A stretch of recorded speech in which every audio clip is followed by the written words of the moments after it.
Hello, this presentation is on neurological disorders and traumatic brain injuries. And our presenters are Brianna Hammond, Elizabeth Gonzalez, Maribel Cortez, and Sharon Parker Martin. The agenda will consist of an overview, prevalence and burden, current strategies for surveillance, research, and prevention, causes and risk factors, prevention and intervention strategies, and finally the conclusion. Hello, my name is Maribel Cortez, and before we begin, we'd like to define what neurological disorders are. Neurological disorders are conditions affecting the brain, spinal cord, and nerves. The nervous system consists of two major sections. The first one is the central nervous system, which is the brain and spinal cord, and the second is the peripheral nervous system, consisting of two neural elements, including peripheral nerves and automatic nerves. Disorders of this nervous system may include vascular disorders like stroke or transient ischemic attack or TIA. Infections include meningitis, encephalitis, or polio. And structural disorders entail brain or spinal cord injury like Bell's palsy or carpal tunnel syndrome. And functional disorders are related to headache, epilepsy, or dizziness.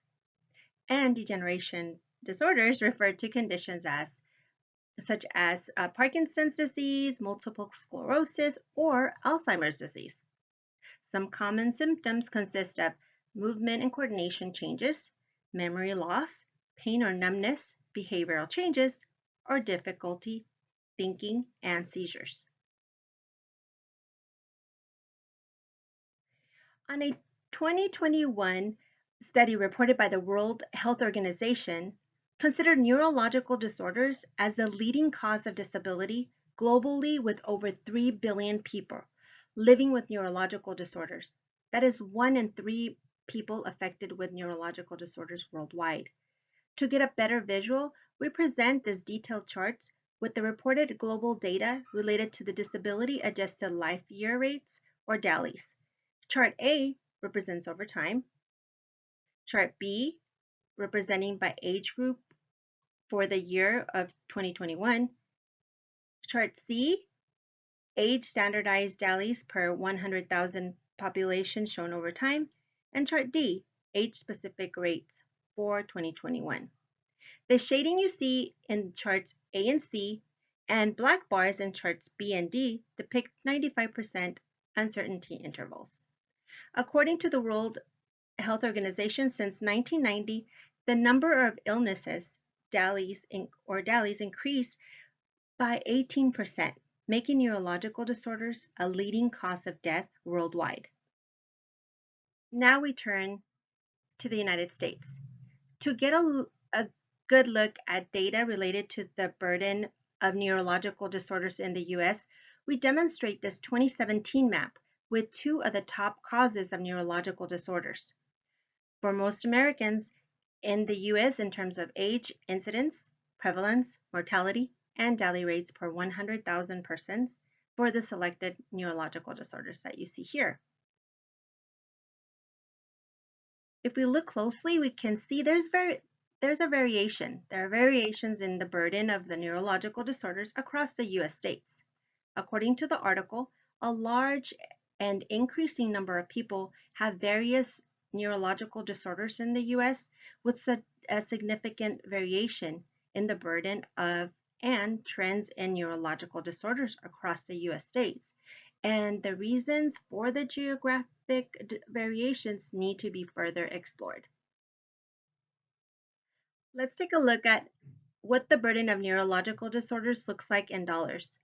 A 2014 Annals of Neurology article reported that 9 of the most common neurological diseases in the United States were costing Americans $789 billion. That is approximately $800 billion on neurological disorders caused by conditions such as Alzheimer's disease, stroke, and traumatic brain injuries. In the article, it was reported that increase in neurological diseases were expected between 2011 and 2050, further emphasizing that only with the cost of dementia and stroke, Americans could anticipate the expense of just these two neurological disorders or diagnoses to total over $600 billion in 2030. Now that we have reviewed the prevalence and burden of neurological disorders on a global and national level and the cost of the disease, let's take a closer look at how the neurological disorders affect our local communities, like those in the Los Angeles County. In 2019, the Department of Public Health of Los Angeles County reported data regarding the patterns of mortality in LA County. The report indicated an increase of 6.2% from 2008 to 2017 and going from 629 deaths to 590 deaths per 100,000 population. The top 5 causes of death in 2017 listed the 2 top neurological disorders as Alzheimer's disease as the number 2 cause of death and stroke as number 3.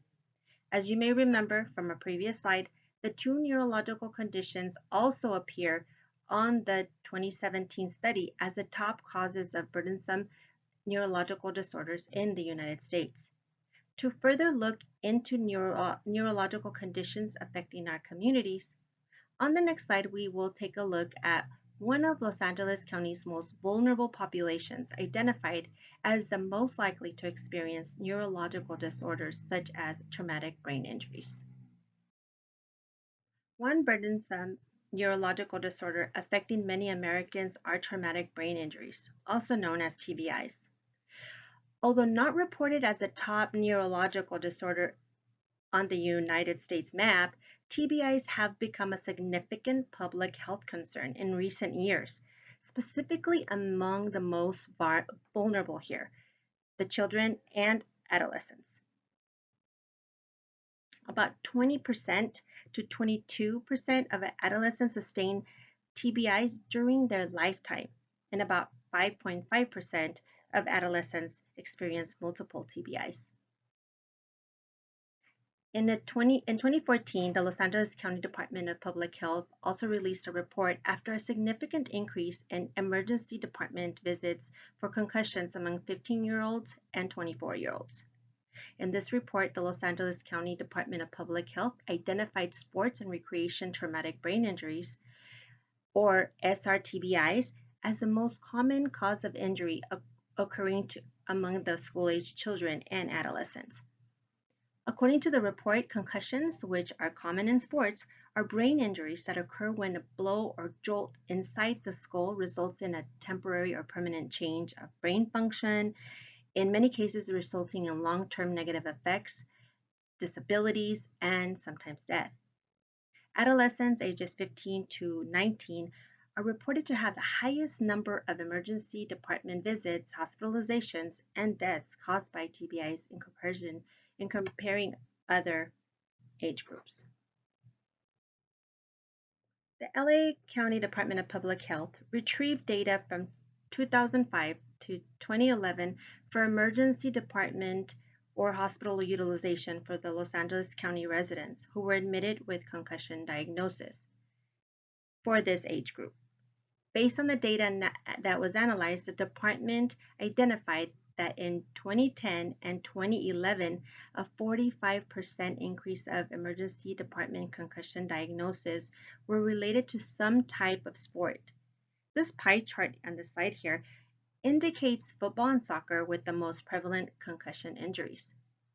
Infographic information, such as the one displayed on the slide, were created to increase public awareness regarding concussions, specifically those linked to sports.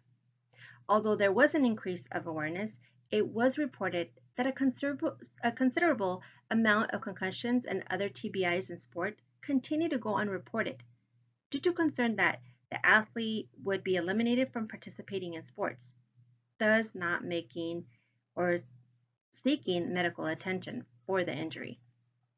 Our classmate Brianna will help us better understand the steps and strategies being taken to prevent these types of injuries. Now to dive into the current strategies of TBIs. Helmets and appropriate headgear to prevent traumatic brain injuries during sports games is necessary, as falls are the number one leading cause when it comes to TBIs for ages 15 to 19 years old. Buckling up every ride to wear a seatbelt every time you are riding in a motor vehicle is also necessary, as motor vehicle accidents are another cause when it comes to TBIs. A minimum 24-hour mandatory removal from playing of young athletes suspected of having a TBI, as well as requiring assessments from a health professional before an athlete returns to play, is also helpful when it comes down to decreasing the symptoms that a player may endure when they have a TBI. Providing better equipment to help in protecting teens during sports, as well as rule changes and proper techniques, can all be helpful in preventing TBIs, as well as playing a necessary role when it comes to current strategies. Now to discuss the causes of TBIs. Falls, which actually lead to nearly half of TBI related hospitalizations, as shown in the pie chart to the left from the CDC, falls make up about 40.5% of the leading causes of TBIs. Firearm related injuries is the most common cause of TBI related deaths within the US. Motor vehicle accidents, abusive injuries, and assaults, as well as sports. Kids who do play sports are more susceptible to concussions, as we all may know.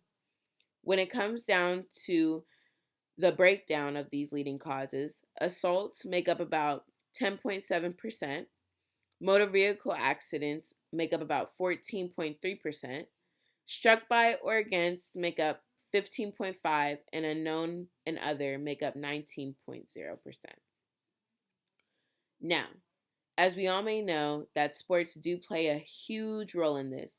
But when it comes down to falls, firearms, and motor vehicle accidents, those are the top three related causes when it comes to TBIs.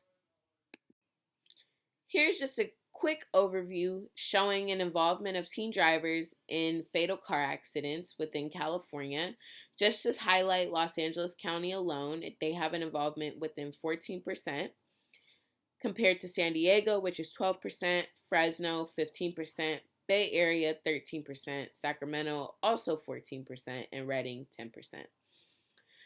Now, although we could not find data that showed within the recent years, this does cover 2008 through 2017. And as vehicle motor accidents are within the leading causes of TBIs, I'm sure that the rates are just as high. Here is a quick bar graph that shows the traumatic brain injury in the United States assessing outcomes in children with rates per 100,000. Now, for the age group 15 to 19 years old compared to other age groups, they have the highest rate of transportation per 100,000 compared to falls, assault, and firearms. Now, they do have the highest rate when it comes to motor vehicle incidences as the leading cause of TBIs, along with falls. But in this case, transportation is the highest when it comes to rates per 100,000. For the risk factors of TBI, we are looking at seizures, strokes, comas, the narrowing of blood vessels, infections of the brain, closed head injuries, as ages 15 to 19 years old are the third highest group at risk of TBIs, as well as the summer months as they present a high risk of head injuries as teens are involved with sports and physical activity heavily during that time. Now to discuss the conditions leading to TBIs. When it comes to the upstreams, earlier in the causal pathways, socioeconomic status, education, housing conditions, and community infrastructure all play a role when it comes down to the access to health care that these teens may or may not have, as well as midstreams when it comes to health comorbidity, behavioral factors when it comes to maybe not wearing proper protection, as well as environmental, which are unrecognized TBIs. Now discussing the downstream of neurological disorders, we have concussions leading to cognitive impairments, mood disorders like depression or anxiety, and motor and sensory deficits like paralysis, seizures, and sleep disorders. When it comes to the degenerative diseases, we have Alzheimer's and Parkinson's disease that may be developed later in life, and chronic traumatic encephalopathy, known as CTE, as well as concussions that athletes may endure while they're playing sports. Now on to Sharon, who is discussing the goal prevention and intervention strategies. There are currently no known cures for TBIs. Prevention, however, is so much better than treatment because treatment after injury often involves rehabilitation to help stop, slow, and help reverse impairments. By looking at goals for intervention and prevention of TBIs, we can help to reduce the number and the severity of these injuries, which often result from costly misclassifications and a lot of misconceptions about TBIs. In fact, sports-related TBIs account for more than 812,000 emergency department visits, 23,075 hospitalizations, and 2,529 deaths, and that was only as of 2014. Education, obviously, is much needed to help mitigate any misunderstandings about TBIs and their potential consequences. A multi-pronged approach is needed to help prevent, reduce, and mitigate TBIs. On a community infrastructure, school, and workplace perspective, education and related campaigns are definitely needed to help reduce the knowledge gap of our educators and speech language pathologies as they treat our children and work with our children. The healthcare provider community's awareness needs to be increased so that the providers can more accurately identify, report, and treat these injuries that the children encounter, and to help mitigate any of their behavioral and academic needs. And from an employer perspective, healthcare and educational efforts will help parents to protect, support, and care for their children. In this vein, from a risk mitigation investment perspective, things like adhering to applicable rules, laws, and regulations by the employers, the schools, and the overall community will help. Making sure that we have protected bike lanes, ensuring that our children have the appropriate equipment and gear that they need to engage in sports-related activities, making sure that the facilities where they have their sports events are properly managed and kept, ensuring that any competitive sports, any tactics and plays that they use are safe. And as always, making sure that when one of these young people is injured, that they are quickly removed from the playing field, that their conditions are treated. We pay attention to their physical as well as their other behavioral type of indications to make sure that they are appropriately evaluated. From a social community perspective, again, education and those intervention campaigns are definitely going to be needed to help encourage people to seek help and provide them support in getting that help. We want to avoid any blaming and shaming and labeling people because we want to minimize and eliminate any stigma or any frustration and depression that a family or the individual might encounter. We want to get rid of misinformation and make sure that people are equipped with the appropriate knowledge to help identify, prevent, reduce, and mitigate TBIs. This will definitely help to work to support and enhance the relationship all around. That's with the medical providers, the educators, the communities, the families, and individuals, and even more. Things that an individual can do include making sure that they wear protective equipment, looking at ways to prevent falls, and avoiding any risky behavior and situation so that they can help prevent TBIs from occurring. And when they do occur, making sure that they are timely and appropriately identified and reported, including any memory losses, and making sure that the treatment that they get is also timely. Reporting any discrimination or bullying or any forced ways of helping or making children feel like they have to continue to participate in sports events, and making sure that education and interest on the individual perspective is there to help prevent TBIs.